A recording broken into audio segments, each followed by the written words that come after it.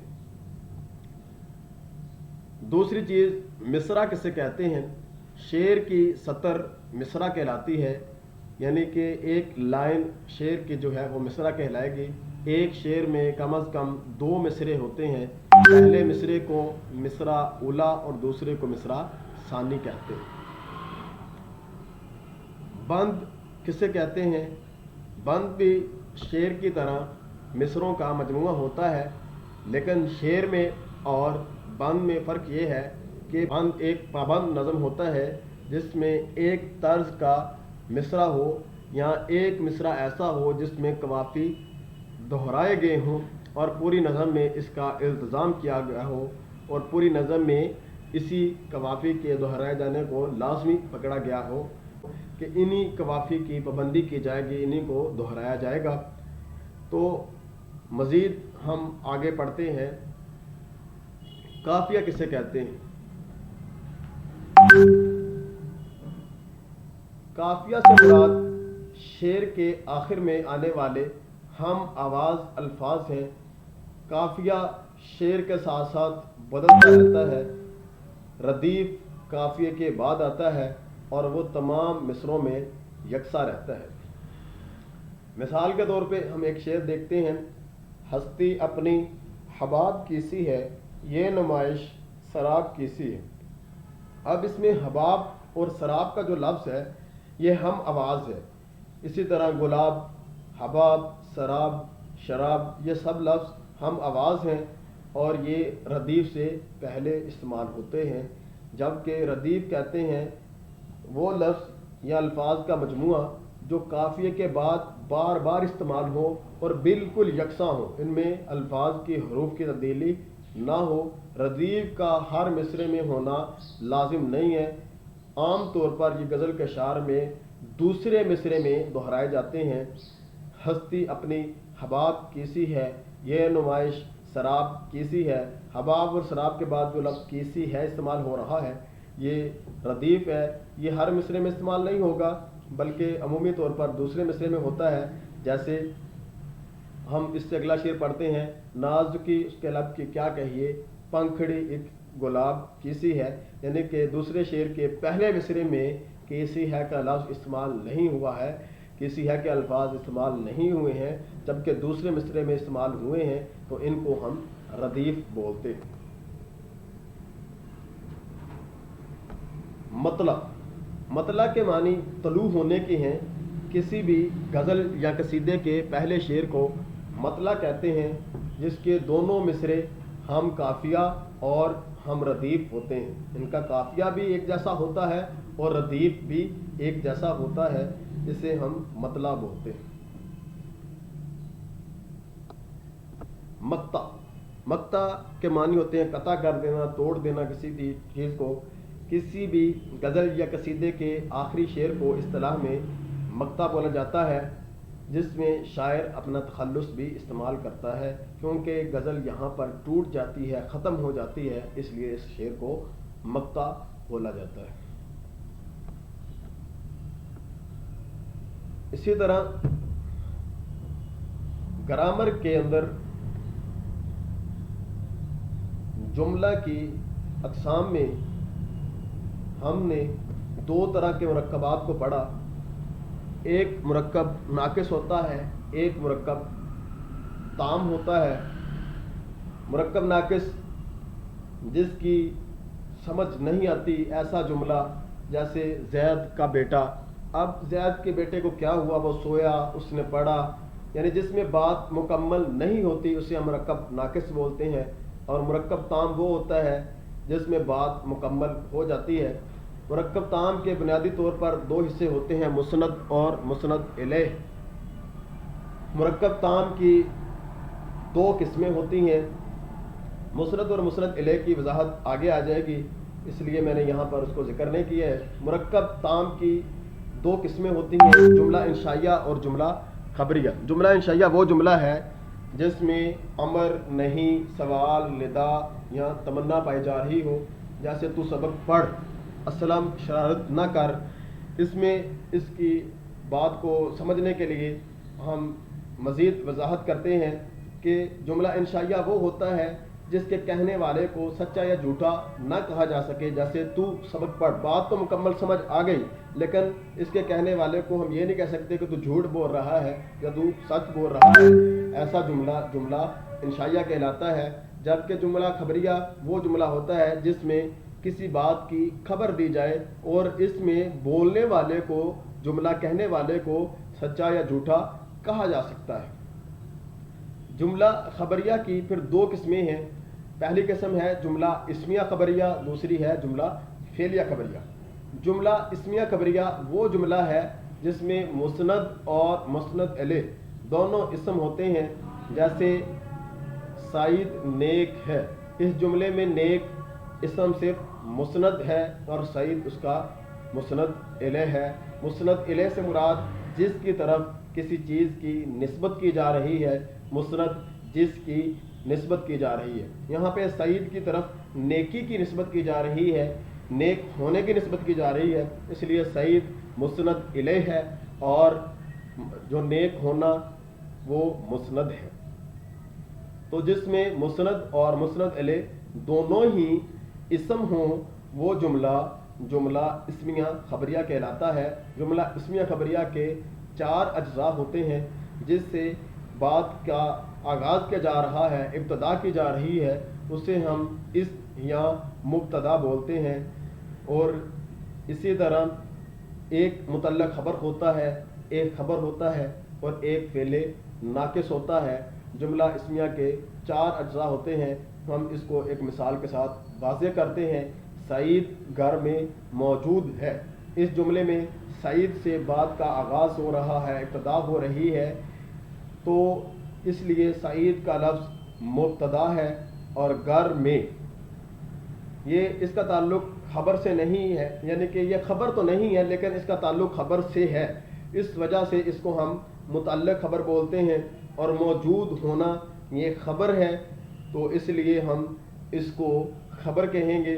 اصل بات جو بیان کی جا رہی ہے جملہ اسمیہ میں بنیادی طور پر 2 ہی چیزیں ہوتی ہیں، ایک جو مسند الیہ اور دوسرا مسند. ایک وہ چیز جو جس کے بارے میں خبر دی جا رہی ہے اسے ہم مسند الیہ کہہ دیں گے، دوسری وہ چیز جو خبر دی جا رہی ہے اسے ہم خبر کہہ دیں گے.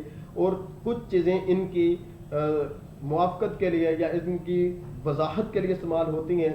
جیسے اس جملے میں گھر میں استعمال ہوا ہے تو یہ اس خبر کو واضح کرنے کے لیے، اس کی وضاحت کرنے کے لیے استعمال ہوا ہے، اس لیے ہم اس کو متعلق خبر کہیں گے. اور ہے چونکہ ایک فعل کا کردار ادا کر رہا ہے، ایک کام کا کردار ادا کر رہا ہے، لیکن یہ کام کا کردار مکمل طور پر ادا نہیں کر پا رہا، اس لیے ہم اس کو فعل ناقص کہیں گے. سعید گھر میں موجود ہے. سعید اس میں مبتدا ہوگا، گھر میں متعلق خبر ہوگا، موجود خبر ہوگا اور ہے کا لفظ اس میں فعل ناقص ہوگا. جملہ خبریہ کی دوسری قسم ہے جملہ فعلیہ خبریہ. وہ جملہ جس میں مسند فعل ہو اور مسند الیہ اسم ہو. یاد رکھیں جملہ خبریہ کی دونوں قسموں میں مسند الیہ جس کی طرف نسبت کی جا رہی ہے وہ ہمیشہ اسم ہوگا، جبکہ مسند جملہ اسمیہ میں اسم ہوگا، جبکہ جملہ فعلیہ میں مسند فعل ہوگا. جیسے اسلم نے قلم سے خط لکھا. اس جملے میں لکھا جو مسند استعمال ہوا ہے یہ فعل ہے. فعل کی بنیادی طور پر جو علامت ہے اس میں زمانہ پایا جاتا ہے، جبکہ اسم جو ہوتا ہے اس میں زمانہ نہیں پایا جاتا. تو یہاں پر لکھا اس میں ماضی کا زمانہ پایا جا رہا ہے، اس لیے یہ فعل ہے. اور جس جملے میں مسند فعل آ جائے اس کو ہم جملہ فعلیہ خبریہ کہتے ہیں. جملہ فعلیہ کے بھی 4 اجزاء ہیں. پہلا فعل جو کام کیا جا رہا ہے، دوسرا فاعل جو کام کرنے والا ہے، تیسرا مفعول جس پر کام واقع ہو رہا ہے، چوتھا متعلق فعل جس کے ذریعے سے یا جس کی معاونت سے فعل کو سر انجام دیا جا رہا ہے. جیسے اسلم نے قلم سے خط لکھا، اس جملے میں لکھا فعل ہے، اسلم فاعل ہے اور خط مفعول ہے، جس کے ساتھ لکھا جا رہا وہ قلم متعلق فعل ہے، یعنی اسلم کام کرنے والا فاعل ہوگا، قلم جس کے ساتھ کیا جا رہا ہے وہ متعلق فعل ہوگا، اور خط جس کو لکھا جا رہا ہے وہ مفعول ہوگا، اور لکھا جو کہ کام ہے وہ فعل ہوگا۔ جملہ فعلیہ کے ٹوٹل 4 اجزاء ہوئے۔ تو اس طرح ایسا جملہ جس کے اندر مسند فعل ہو اور مسند الیہ اسم ہو، ایسے جملے کو جملہ فعلیہ کہتے ہیں۔ اب ہم نے پڑھنا ہے کہ تشبیہ کسے کہتے ہیں، تو ہم اس کی مثالیں دیکھتے ہیں تاکہ بات کو اچھے طریقے سے سمجھ سکیں۔ زید حاتم کی طرح سخی، بکر شیر جیسا بہادر، شمیم کا طوطی کی طرح رٹنا، مجید کوے کی طرح سیانہ۔ یہاں پہ زید کو حاتم، بکر کو شیر، شمیم کو طوطا اور مجید کو کوا کہا گیا ہے۔ زید بڑا سخی ہے اور حاتم بہت بڑا سخی تھا، اس کی سخاوت بہت مشہور تھی۔ زید کی سخاوت سمجھانے یا اس کی بڑائی واضح کرنے کے لیے حاتم سے مشابہ بتایا گیا۔ اس عمل کو تشبیہ کہتے ہیں، جس کی یعنی کسی ایک چیز کو کسی مشترک خوبی یا برائی کی وجہ سے کسی دوسری چیز جیسا قرار دینا تشبیہ کہلاتا ہے۔ مشترکہ خوبی یا وصف کی بنا پہ یا برائی کی بنا پہ ایک چیز کو دوسری چیز جیسا قرار دینا تشبیہ کہلاتا ہے۔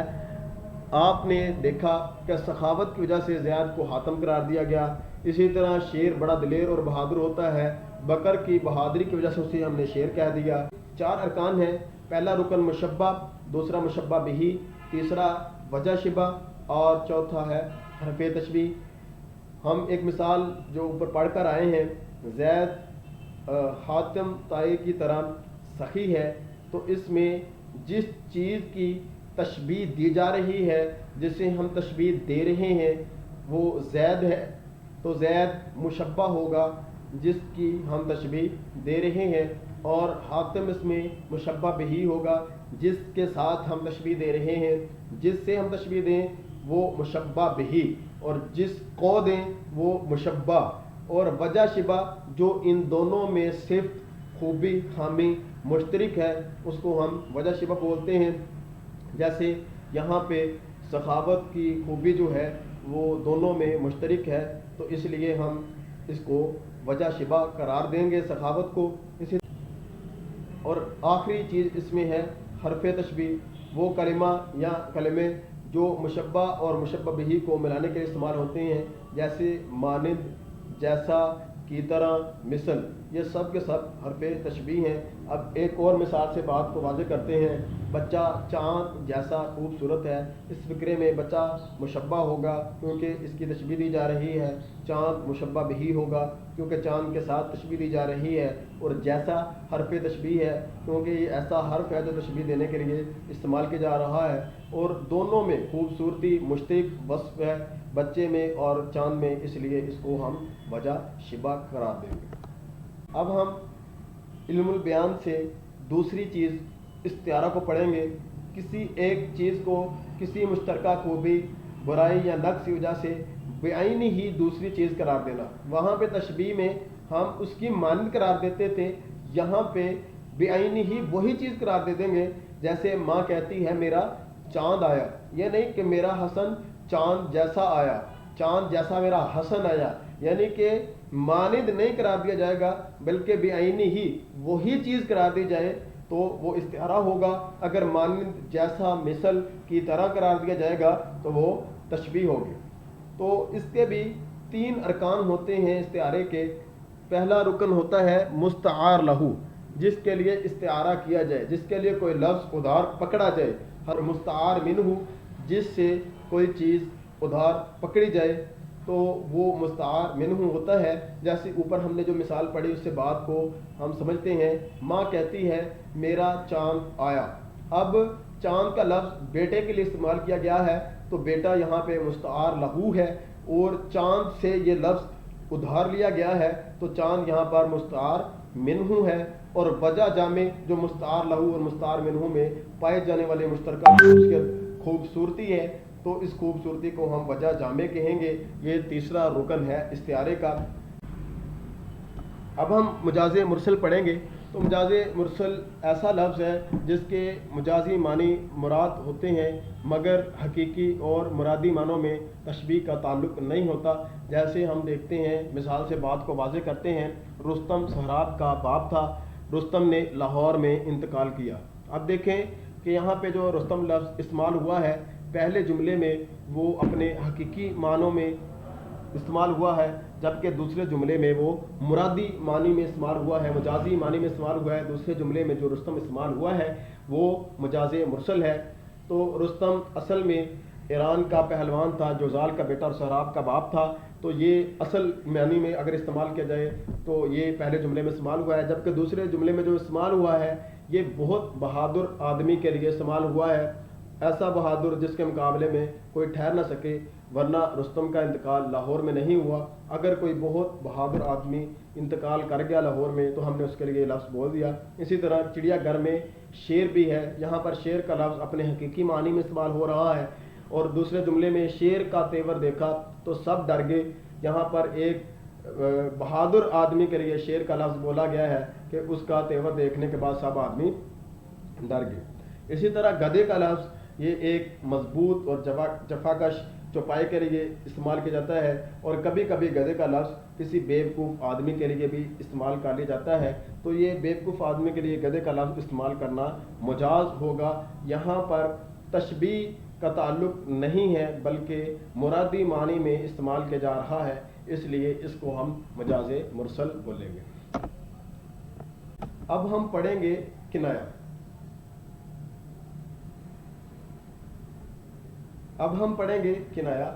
کنایا کے معنی ہے اشارے سے بات کہنا، اور کنایا کی تعریف ہے کسی لفظ سے ایسی بات مراد لینا جو اس کے معنوں کو لازم ہو.